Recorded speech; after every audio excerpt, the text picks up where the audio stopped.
We ask you, Lord, to bless us in our time together this morning and help us to know you in and through the word that you've given to us.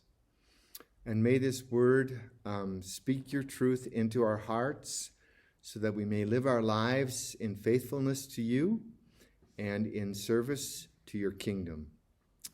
We thank you for this opportunity in gathering around the word this morning, and we know that Christ is present in our midst when we are gathered in his name. So we pray that our hearts might be filled with his presence and that we may share that with others. We ask these things through Jesus, our Lord, who lives and reigns forever and ever. Amen. All right, we are looking at Matthew's Gospel, chapter 15.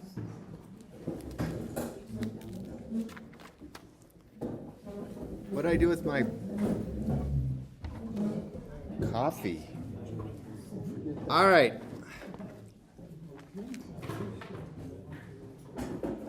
Chapter 15, verse 21, right? Yes. Okay. And Jesus went away from there and withdrew to the district of Tyre and Sidon. And behold, a Canaanite woman from that region came out and cried, "Have mercy on me, O Lord, Son of David. My daughter is severely possessed by a demon." But he did not answer her a word.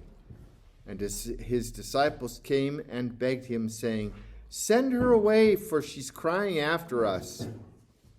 He answered, "I was sent only to the lost sheep of the house of Israel." But she came and knelt before him, saying, "Lord, help me." And he answered, "It is not fair to take the children's bread and throw it to the dogs." She said, "Yes, Lord, yet even the dogs eat the crumbs that fall from their master's table." Then Jesus answered her, "O woman, great is your faith. Be it done for you as you desire." And her daughter was healed instantly. Okay, here's the first question I'm going to ask you. Was the daughter with the woman at the healing, or was she somewhere else? Somewhere else. Seemed that way. What? Seemed like she's somewhere else. Seems like she's somewhere else?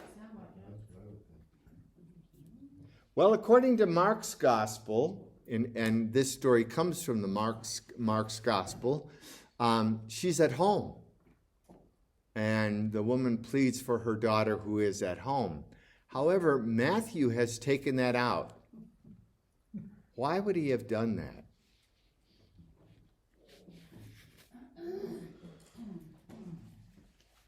Why would he have taken that out?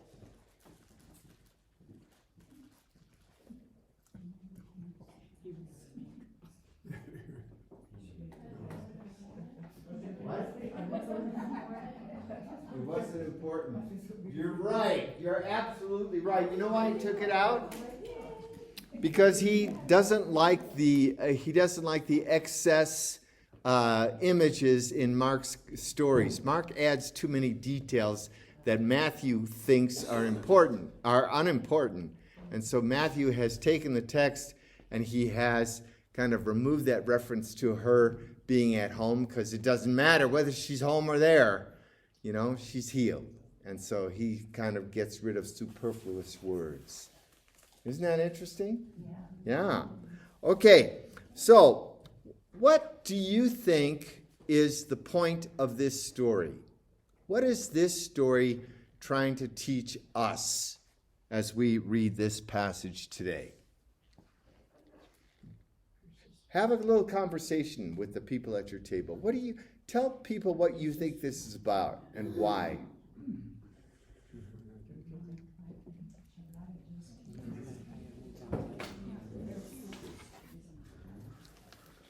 Okay. What'd you come up with? You haven't even talked yet. Well, Diane just moved over, so I don't hear you talking. Are you here for breakfast or what?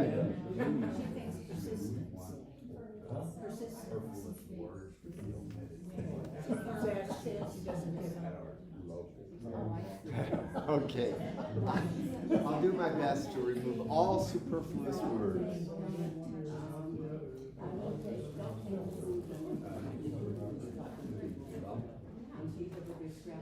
The point is,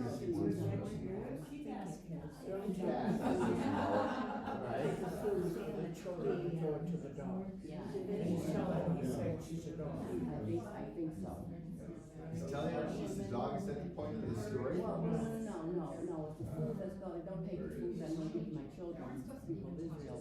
And sometimes it comes off the ground and the dog eats, and I think she's referring to the peanuts.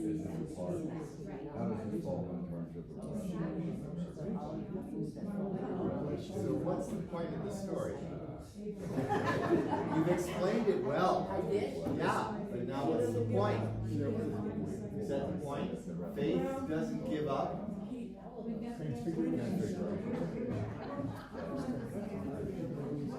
Is Seems to me like it's more. I mean, I get it's like two sides to the coin. It's one aspect. Couple Is that what you agree with, Bob? I look at it from the author's perspective. So the Matthew. Oh, well.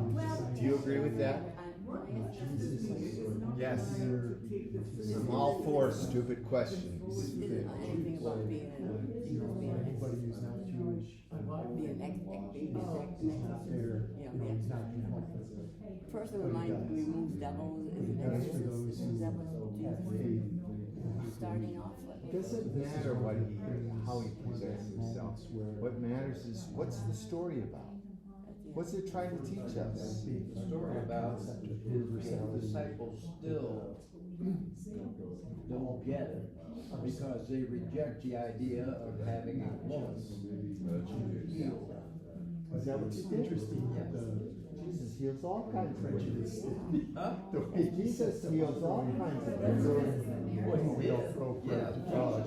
You think the disciples are against him healing a woman? The culture No. How about faith? Okay, so tell me how that fits. Yeah.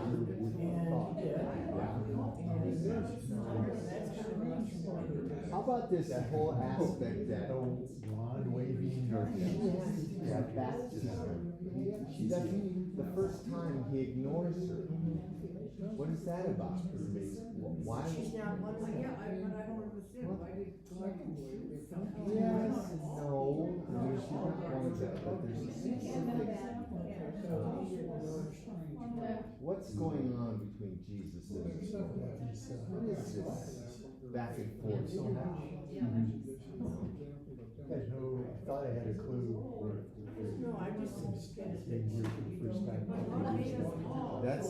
That might be the point, that you don't give up.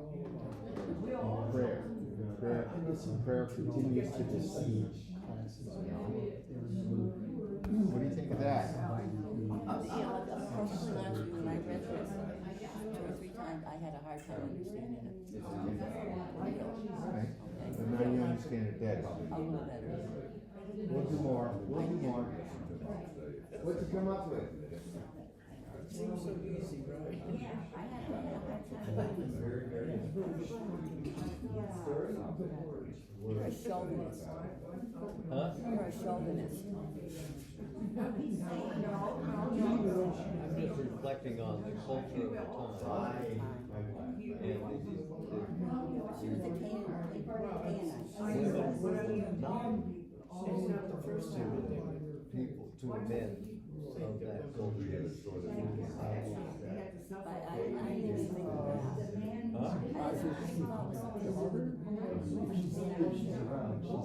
I didn't understand that. I think Jesus has given us a number of lessons now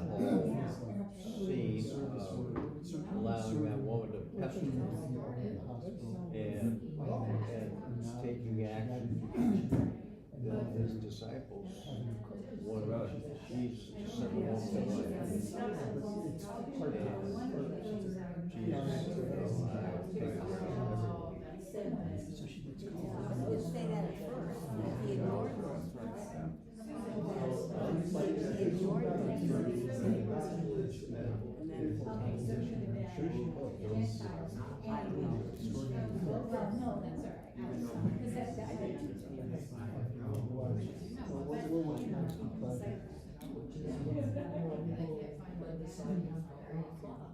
Just thinking through all the stuff that I would do. Before Rosie did that. Luckily we live close to the. Miles out.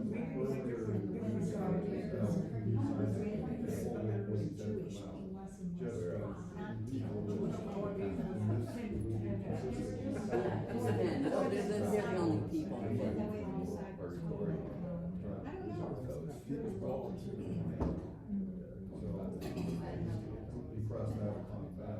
I like to see what he says. When he starts talking, it all makes sense.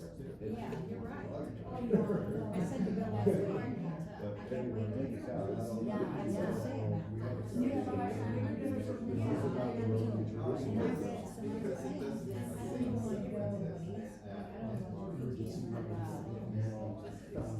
Well, I may be able to figure, it will help.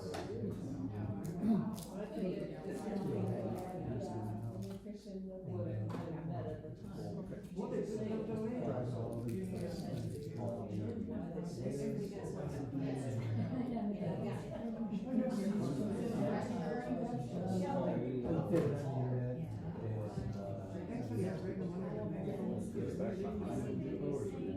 It's like 2 miles like down the road, so just beyond where they all have their nurseries. You might not be wrong, no matter what she says.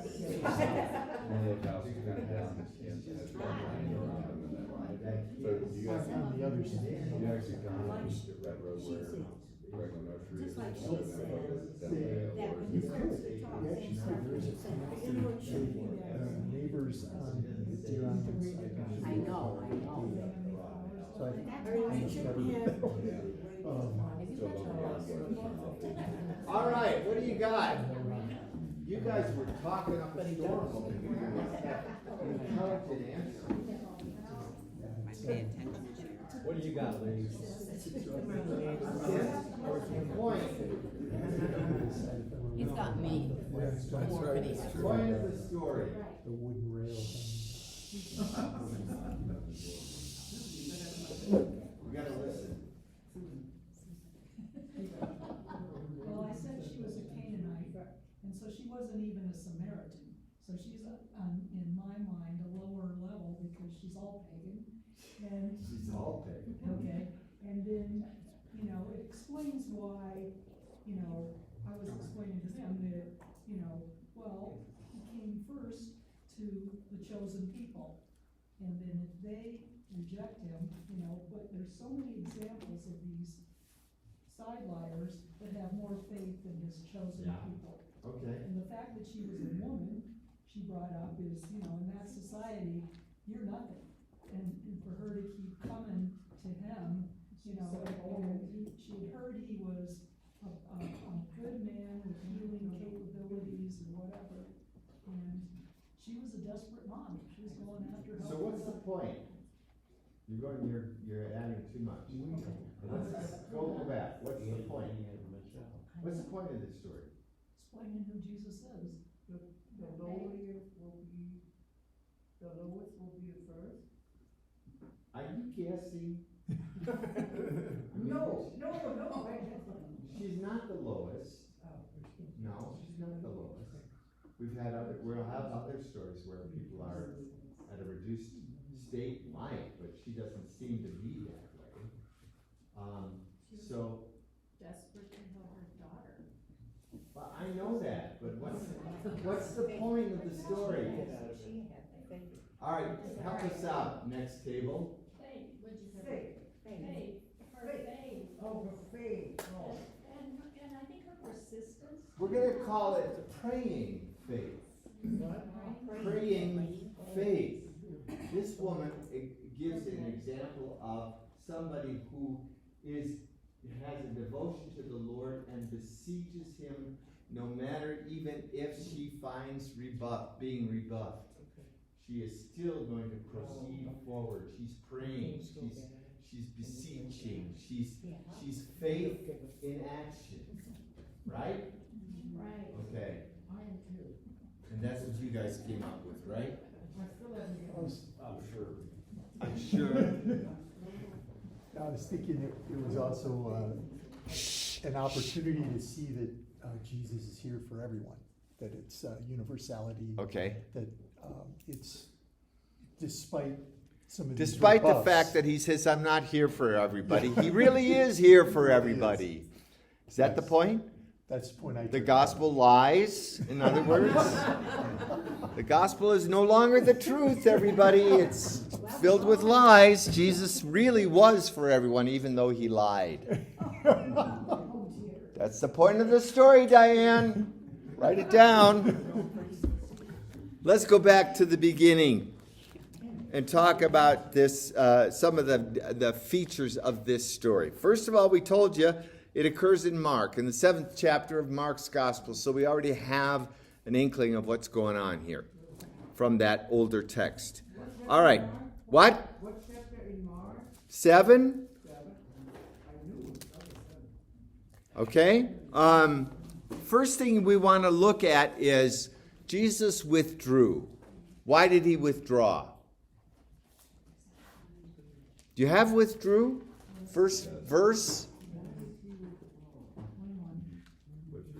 Withdrew? Either rest, yes, withdrew, Okay. Either rest or fleeing persecution. okay. So what's the likelihood of fleeing persecution? Given the last story before we sprang into this one. The last one was walking in the Lord. No, not the last gospel that we heard. What comes right before this in the Bible?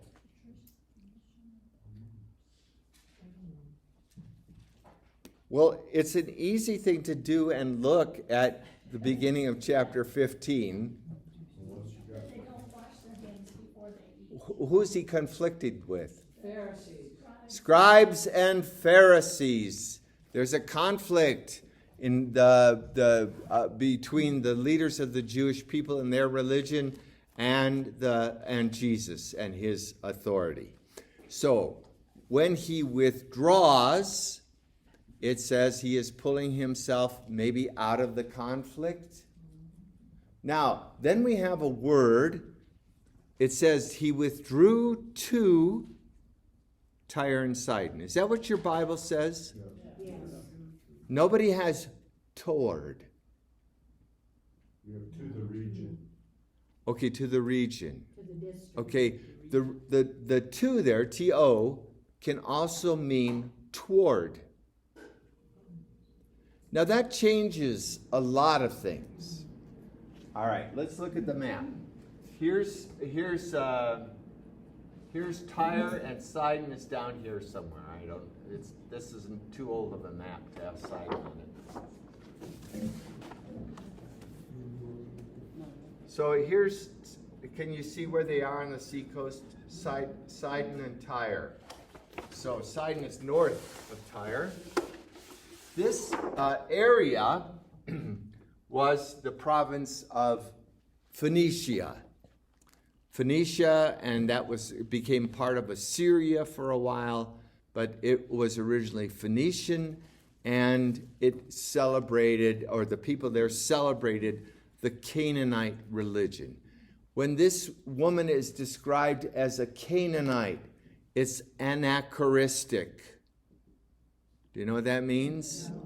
It means it's out of time sequence. It doesn't belong into this time sequence. The Canaanites were the primitive people who practiced paganism along the Phoenician coast here. So, she is a Syro-Phoenician woman, as described by Mark's gospel, but in this gospel, she's called a Canaanite. Now, take a guess as to why she's called a Canaanite when the Canaanites didn't exist anymore.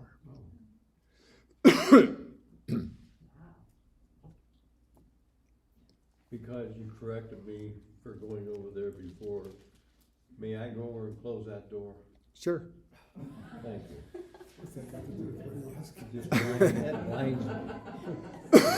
All right.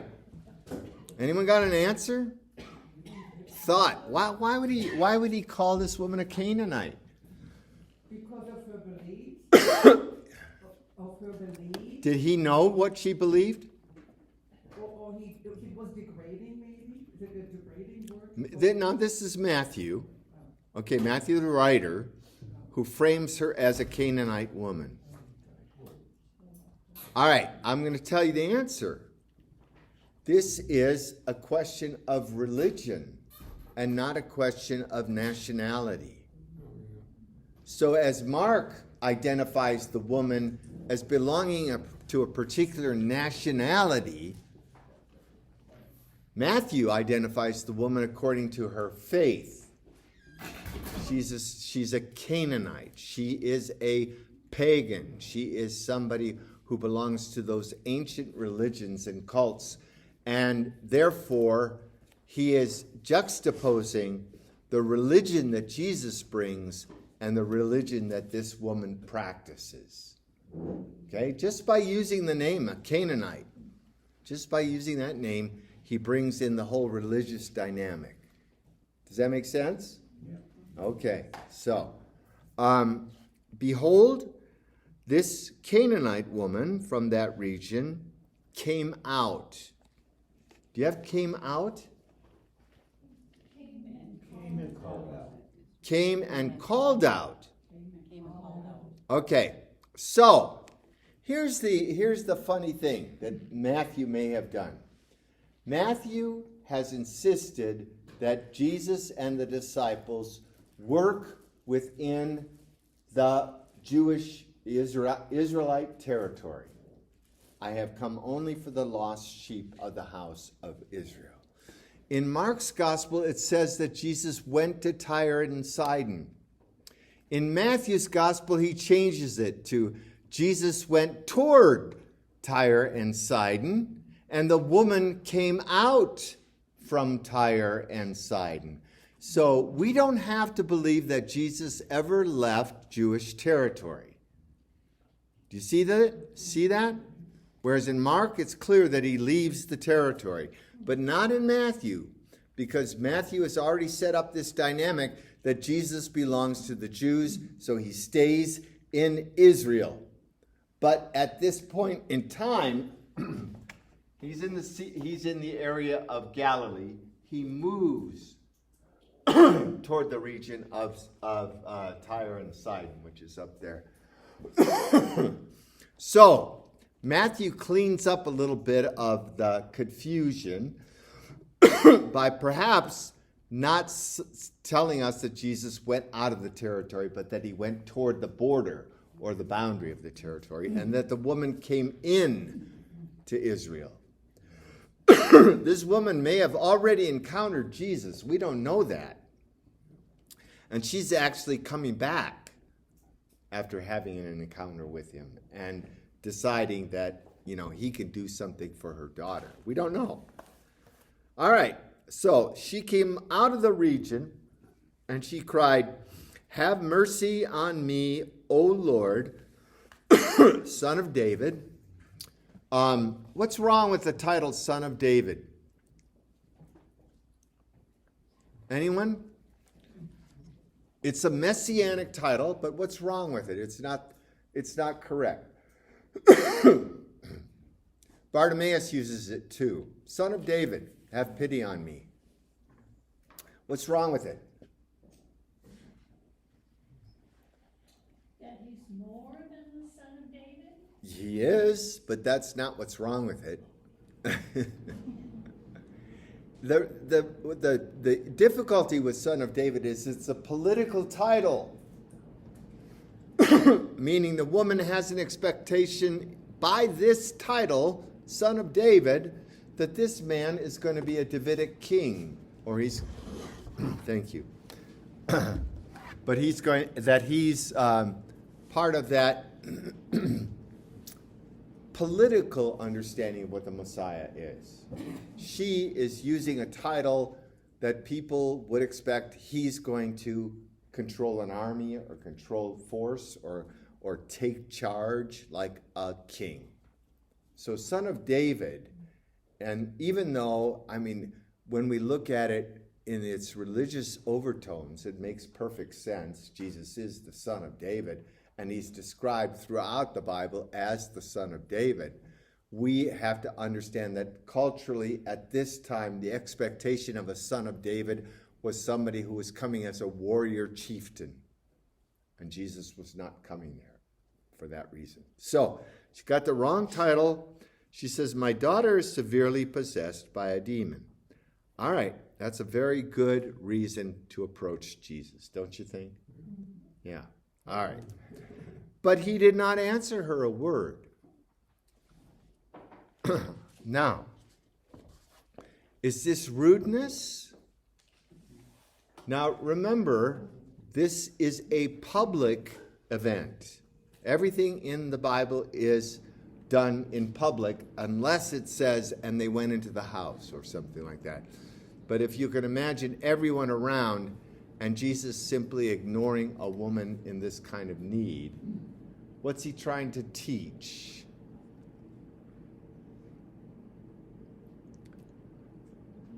Faith is a little bit more than simply crying out, oh, Jesus, help me. Right?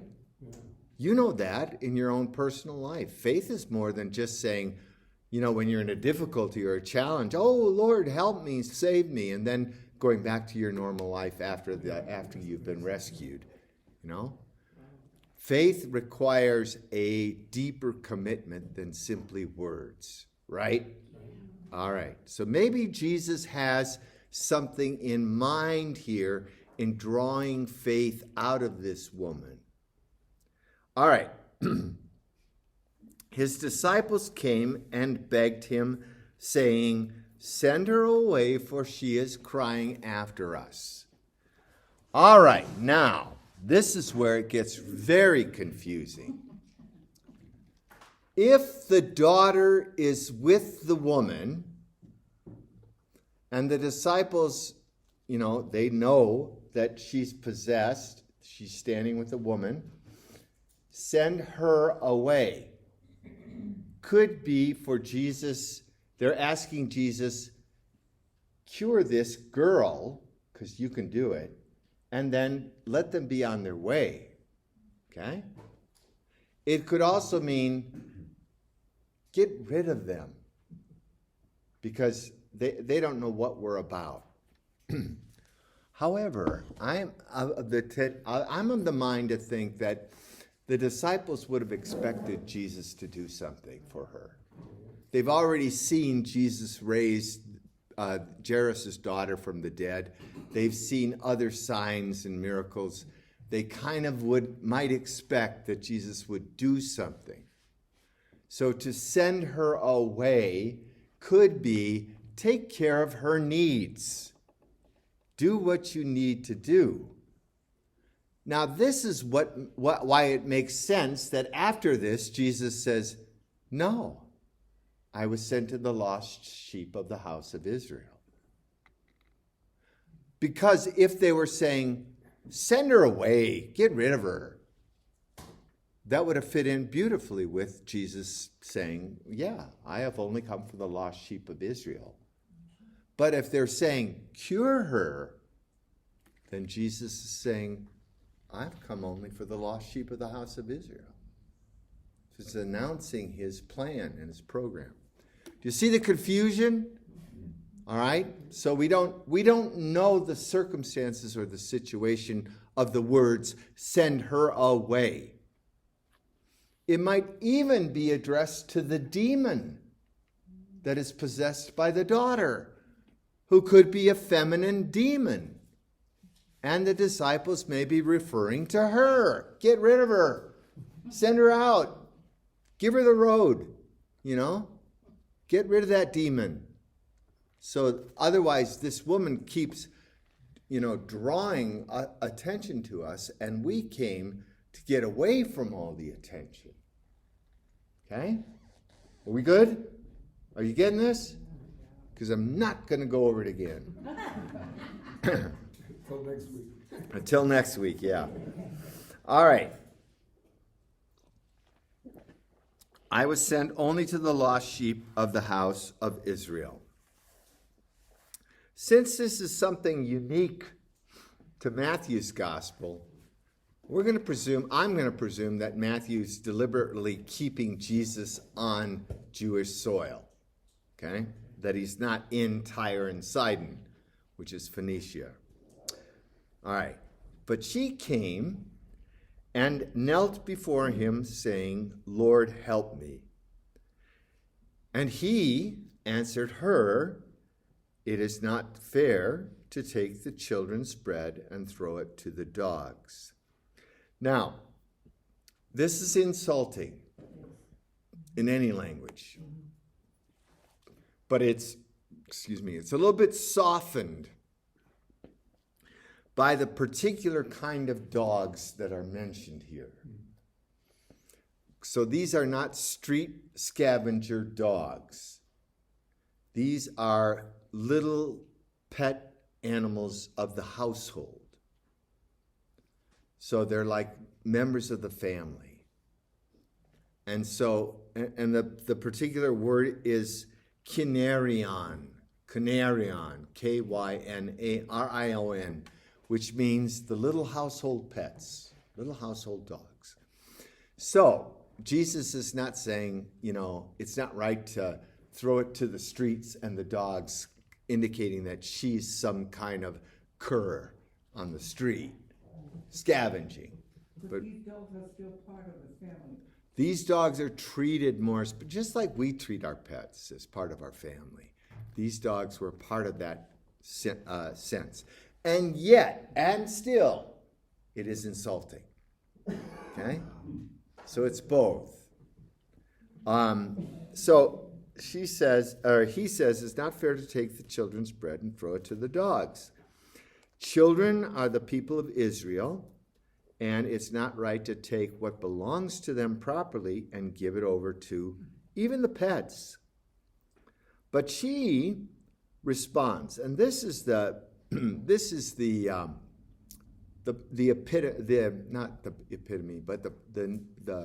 focal point of the story. It's her response, So initially, the response of Jesus is, really, it's not right for me to do this.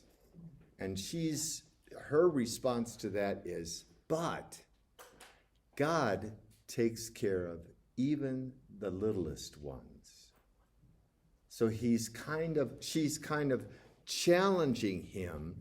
If he really is who he says he is, then he is not going to neglect her.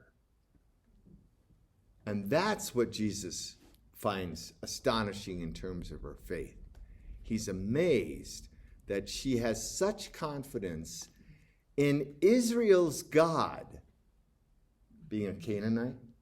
She has such confidence in Israel's God and that Jesus represents Israel's God that she can beseech him, even the dogs, even the little pups, the little household scrappers.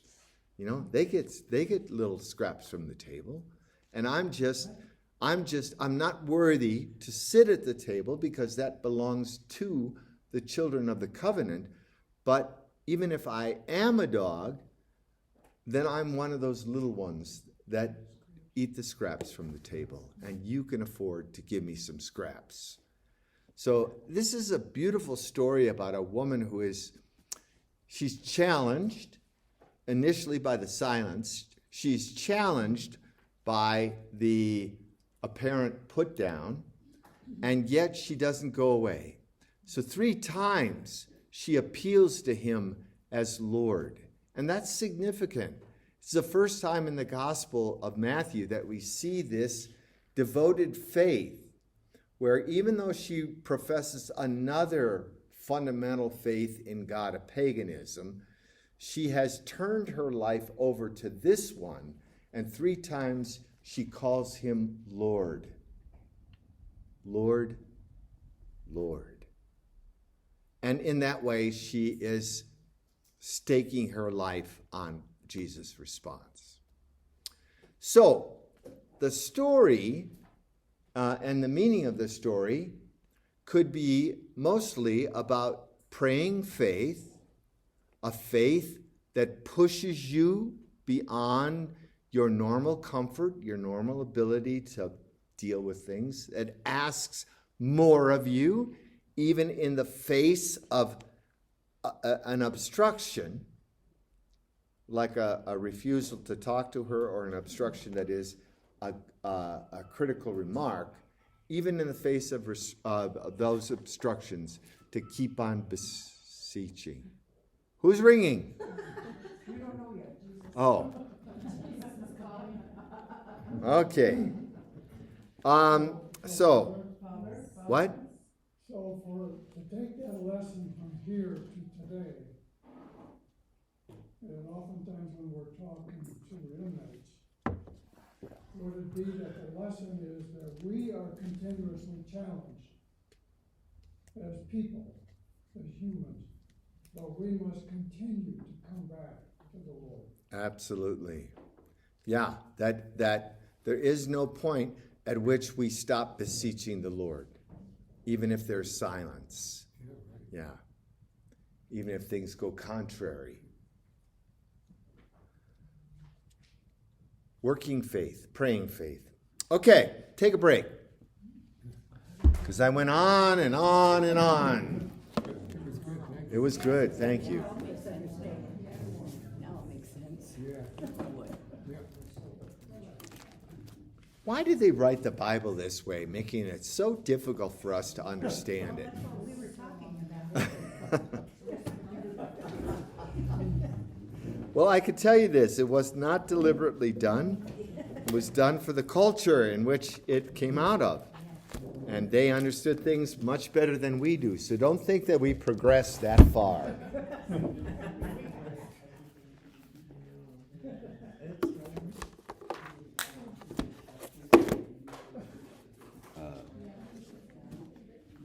were running late. You just had to go to the hospital or something. Yeah. First thing they asked, did you get breakfast? And I said, y'all get breakfast. Oh, no, I had breakfast, yeah. What's the deal? I thought we got beyond the dragons and stuff like that last week. We got beyond the what? all the dragons and stuff during the Gospels. No, we had it there's more. Tuesday. There's going to be more. And a great red dragon appeared in the sky with 7 heads. 6'3"? I'm 6'4". But they chopped my lower body off.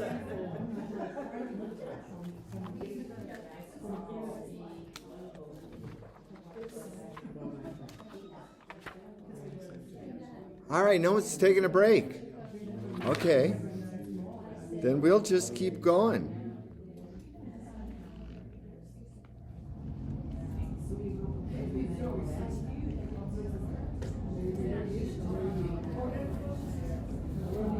Well, I'll take a break then.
All righty, partners.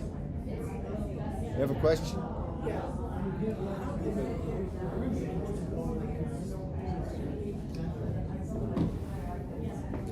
you just get together.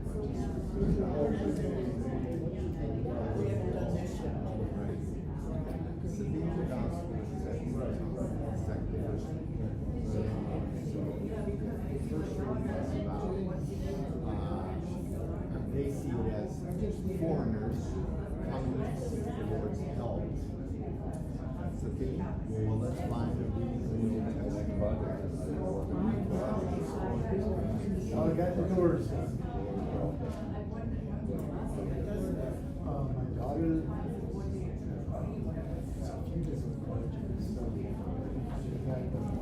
All right, moving on, Diane. Diane.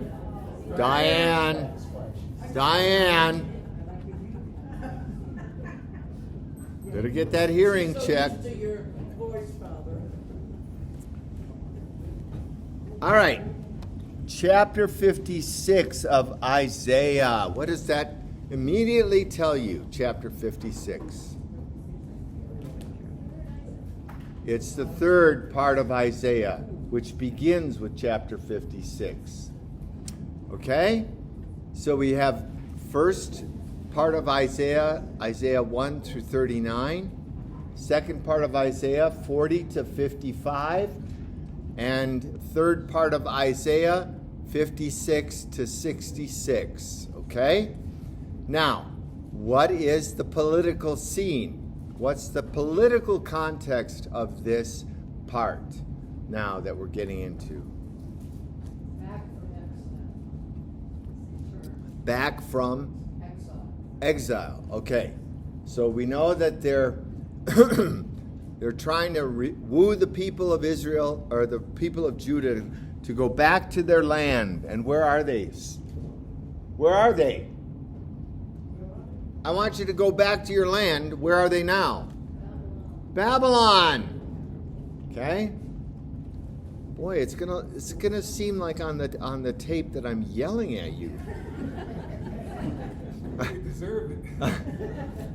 Okay, so they're coming back from Babylon, and what's the problem? What's the problem? They've been released by Cyrus of Persia, the great liberator, the great figure of God's divine providence, and now the problem is what? They have to rebuild the land and the temple and all that. And the reason it becomes so difficult is that this is a generation that has no familiarity with Israel and Judah and the temple, and they only have heard stories of it. Because you think about this, between 587 and 535, all those people were in Babylon. That means their parents may have some remembrance, but by now, the 50-year-olds, the 60-year-olds, their parents are gone. What do they know of Judah? So there's a reluctance in wanting to return there, but the climate is good. The opportunity is welcome, and so they gradually pull people in and return those captives to Israel. All right. So this begins a new theme. Thus says the Lord, observe what is right, do what is just, for my salvation is about to come, my justice is about to be revealed.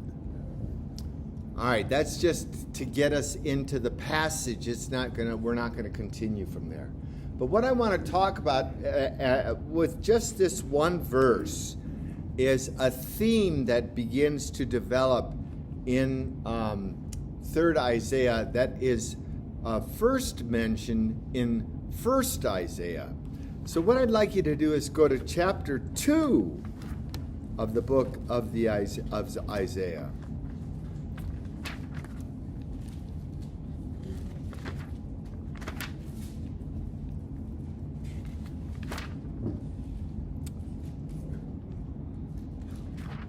Which I don't have here.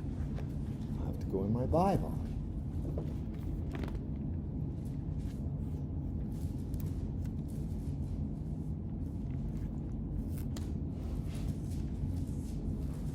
This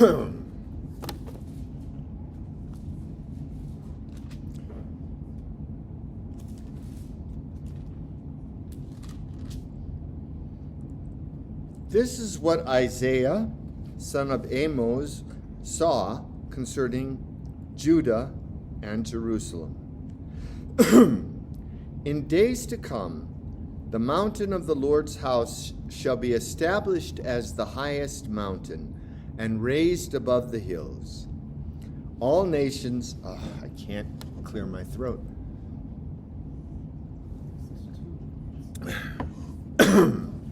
All nations shall stream toward it. Many people shall come and say, "Come, let us go up to the Lord's mountain, to the house of the God of Jacob, that he may instruct us in his ways, and we may walk in his paths.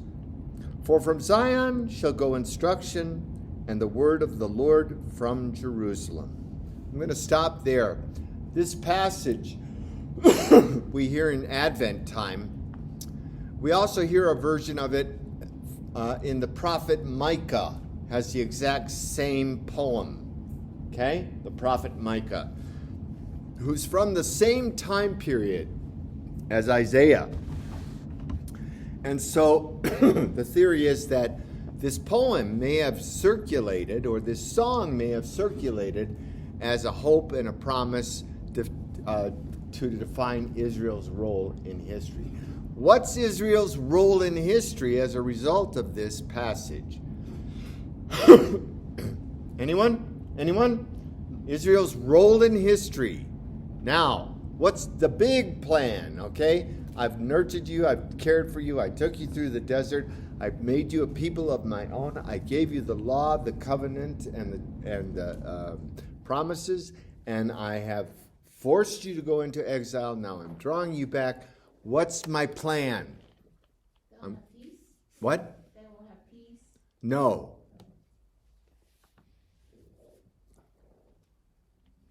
You know this. You're just being stubborn today. Be a light to the nations. Yes. Light to the nations. Okay? In other words, you're no longer simply unto yourself in relationship to me. But now I have called you to be a light to the nations. And for Isaiah, in this passage, it means Jerusalem, the center of faith, God's house, the center of the culture of Israel, Jerusalem. You're going to shine forth and be a beacon to everybody else so that they will come to know God. Okay? Now, I wanted to point this out to you at the very beginning of the prophet Isaiah, so that when we return to it in chapter 56, you understand that there's precedent for it. The prophets have already announced that God has a plan or a design that means that they're supposed to have a role in the history of the world. All right? Does that make sense? Okay. Back to 56. All right. What is right and what is just are two very important words in the Hebrew dictionary. And I'm going to put them up on the board so that you can remember them.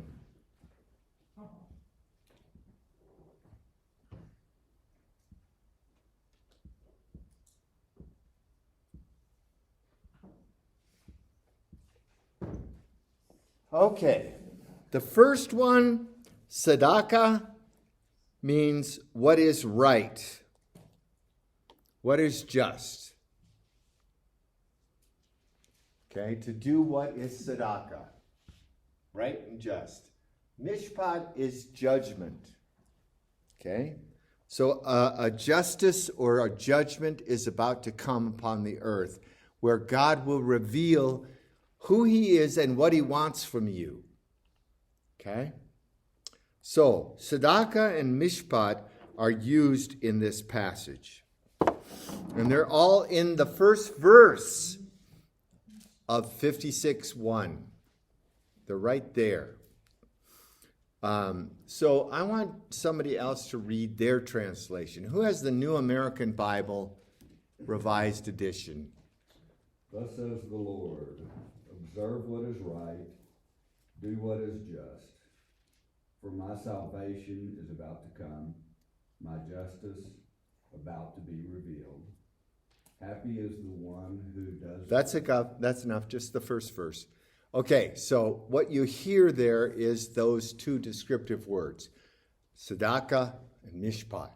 They become part and parcel of a new theology or a new consciousness of Israel's role in the world.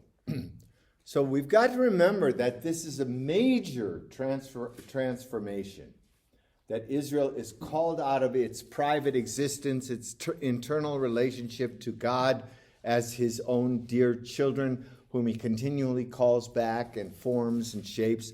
Now he puts them in front of the world and says, you're going to be a light to the nations. I want all people to come to know me through you.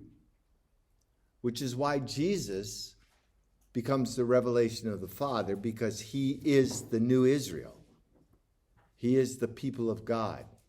He embodies the people of God and becomes the light that shines on the world. Father, what language is tzedakah? What language is that? It's Burundi.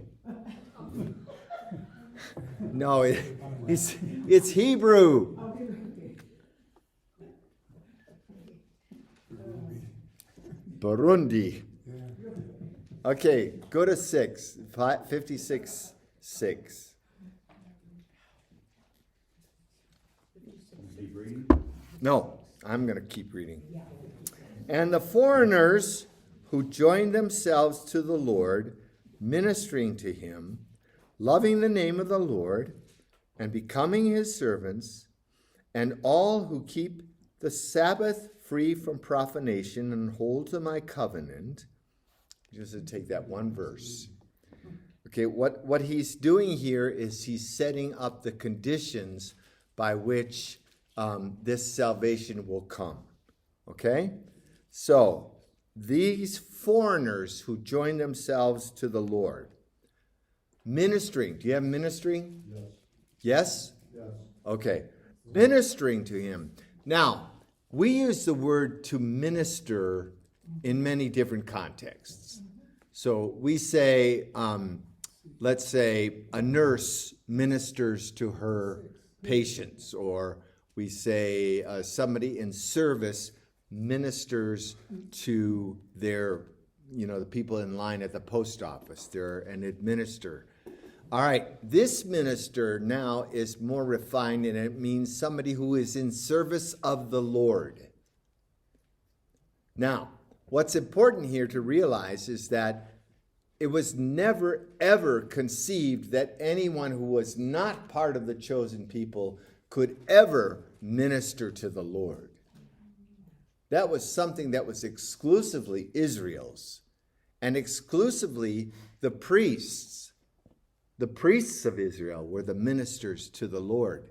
Now, Isaiah is saying, okay, foreigners who attach themselves to the Lord are now going to be able to be ministers. Wow. Yeah. Really? What qualifies them? Their faith. No. God alone. God qualifies. Remember that saying? God doesn't choose the qualified, but he qualifies the chosen. You haven't? No, that's important. Write that down. Okay, so here are the conditions again. They can minister to him if they love the name of the Lord and become his servants. Remember that the name of the Lord is the same thing as the Lord. Okay, naming is just a circumlocution of actually using God's name. We're going to use using God, We're going to use his name, and we're going to appeal to his name. Okay, loving the name of the Lord, keeping and becoming servants, those who keep the Sabbath free from profanation, and those who hold to my covenant. Now, it used to be, up until the, I don't even know when, but what identified somebody as a member of the chosen people? What identified somebody as a member of the chosen people? What was in practice the thing that really said, you are a Jew? Bloodline of the mother. No? I'm looking for something a little bit more real, practical, obvious. Circumcision. Okay? Circumcision was the mark of the covenant. Look what has happened here. These conditions no longer include circumcision, but instead they have replaced the worship on the Sabbath as the mark of somebody who is a good Jew. We should make it the mark of somebody who's a good Catholic. That makes more sense than circumcision. Yeah, not baptism. Do you come? Do you participate? All who keep the Sabbath free from profanation and hold to my covenant, and the covenant is, of course, a great big mass of relationship and laws and communion of life and so on and so forth. The covenant is big. All right. Them I will bring to my holy mountain and make joyful in my house of prayer. Their holocausts and sacrifices will be acceptable on my altar. They don't have to have their own altars. For my house shall be called a house of prayer for all peoples. Now, what I want you to hear here is something radically different. Okay? This is absolutely new. So that when they came back and they rebuilt the temple, this was actually challenging them in the traditional model of the temple, but they kept it anyway. You know how the temple has become the center of cult, the center of worship. It's become, kind of the place where Israel's religion is practiced. So that sacrifices and prayer rituals and so on and so forth all took place at the temple. Now remember, the temple was destroyed in 587. Okay? So this is written around about 537, so around 50 years later. And the author is saying, we've got to come back to the temple as the center of our worship. Okay? We've got to come back to the temple, and we're going to allow, or God is going to allow, all those who didn't belong to us, they can come and they can offer their sacrifices on our altar. Holy crap. What's he saying? This is radical. Now it's like we would be opening the doors of our Catholic Church and said to the Mormons, if you want to use our altar, feel free. If you want to use the Eucharist, go ahead. Oh my God, we would never do that. And so this is tantamount to the same kind of idea that some foreigners would enter our sanctuary, the place where God lives and dwells with his people. This is unheard of. This is radical. Okay? Yeah. Do we know if the first temple had a court of the Gentiles? We think so, but we think that the first temple was far more massive, but we don't know for sure because there's little left. Was the Ark of the Covenant destroyed when the temple was destroyed? The Ark of the Covenant had been lost, and it had kind of ended up as a war trophy.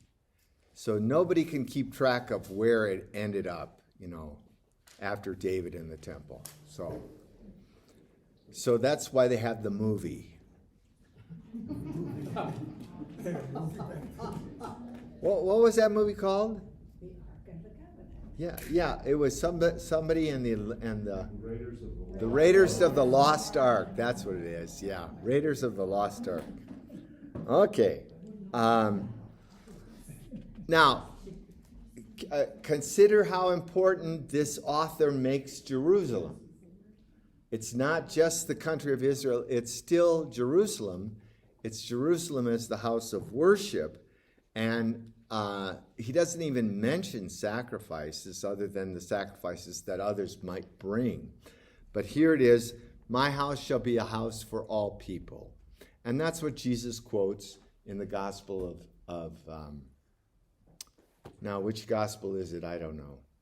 I think Luke. Anyway, that universal sense, my place will be a place for all people so that all people can share in the inheritance. All right? Bonnie. Then this really speaks to the gospel and interpreting what Jesus was saying. Because he would have known Isaiah, he would have been really on that track. And saying that kind of as mimicking the Pharisees and scribes, or, oh no, the Messiah, only for the lost sheep. Was he really? No, from all evidence, Matthew portrays Jesus as sincerely dedicated to Israel. He's not farming out his work to other places. He's really focused on Israel. So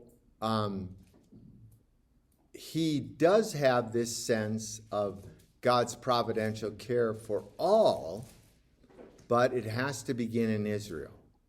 So even though his mission will be extended by his apostles for Jesus in Matthew, it's pretty much reserved to the house of Israel. Okay, let's take a look at Romans.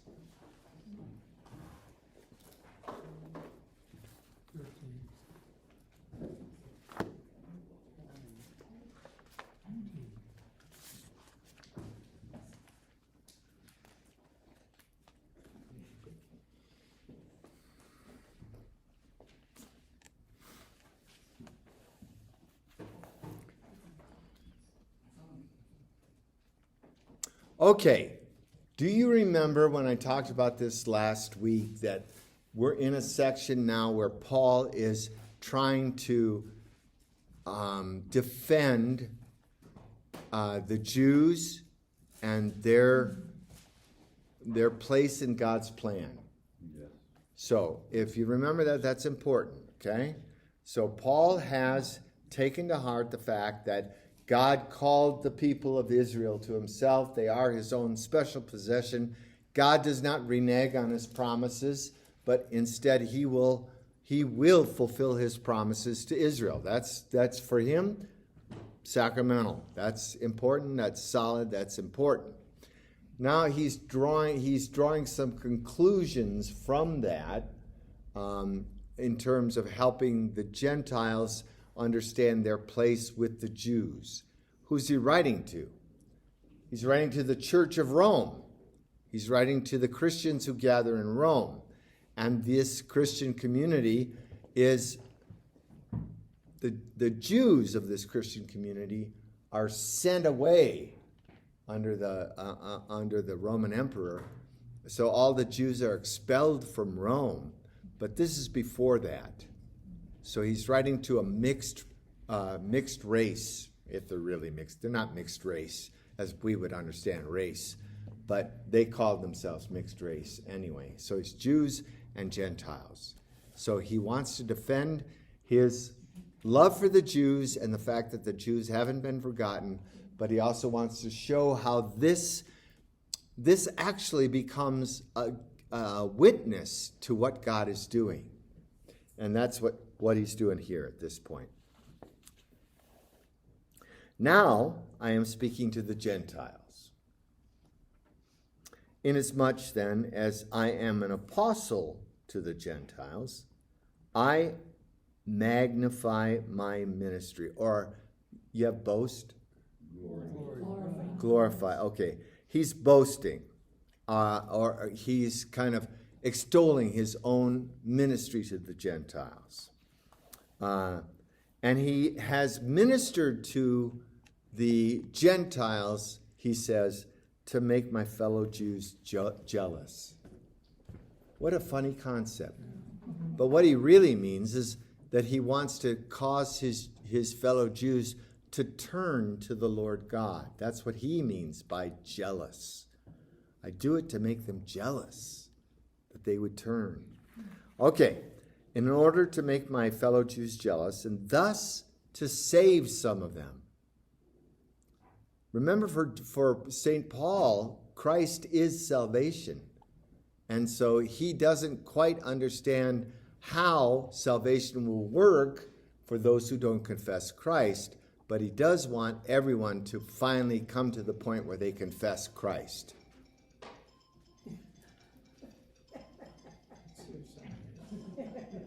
Okay. For if their rejection means the reconciliation of the world, what will their acceptance mean from death, but life from death? Now, this gets a little bit confusing. All right. He's saying if their rejection by God means the reconciliation of the world, in other words, God has turned from the Jews and the Gentiles have accepted Jesus Christ. And this is God's act of redemption. So these have become rejected so that these may be sanctified and have salvation. So the Jews have been rejected by God. Now these Gentiles have been received by God into something that they had never deserved or was never theirs. It always belonged to them. But he has turned to them, and that in turn will lead the world to accept Jesus. So he's kind of creating a methodology here by which all people can be saved. If everyone has broken God's law, first the Gentiles by not obeying God's law, and then the Jews by rejecting Jesus, well, just as God has reconciled the Gentiles to himself who broke the law, just so God will reconcile the Jews to himself because they had broken the law as well. So he's talking about a universal salvation to all those who are righteous. And he wants to defend that. Okay, so life from the dead is the gathering of all God's people into the promised inheritance. Okay. Can you repeat that sentence you said earlier? I said a lot of sentences in the last hour and a half. Well, the one that you said we should write down. God doesn't choose the qualified, he qualifies. The chosen. Say that again? God doesn't choose the qualified.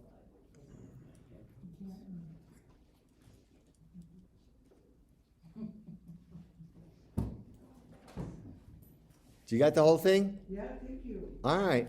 Thank you.